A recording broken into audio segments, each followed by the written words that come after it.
അമ്മ മിണ്ടായിക്കമ്മേ. ഞാൻ അനിയോട് സംസാരിക്കട്ടെ. അമ്മ ഞാൻ അതിനൊന്നും മിണ്ടിയില്ലല്ല. ആളെന്നോട് വന്ന് കാണാമെന്ന് വന്ന് ഞങ്ങൾക്ക് കാണാൻ. ഇവിടെ വെച്ചാ കാണുന്നത്. അമ്മ അതിന് എന്ത് ചൂടാവണേ ഇത്രയ്ക്ക്?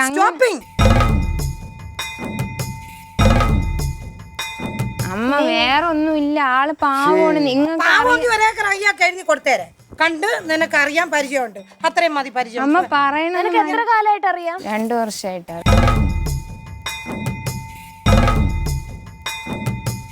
എന്നിട്ട് നീ ഇതിനാണ് എന്നെ ഇവിടെ കൊണ്ടുവന്നേ? അല്ല, ഇവിടെ ആളുടെ വീട്. അപ്പൊ ഞാൻ പരിപാടി എന്ന് പറഞ്ഞു.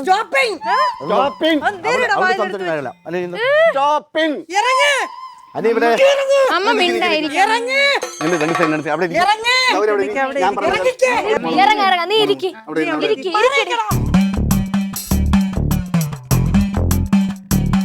മാറി നിൽക്കണം.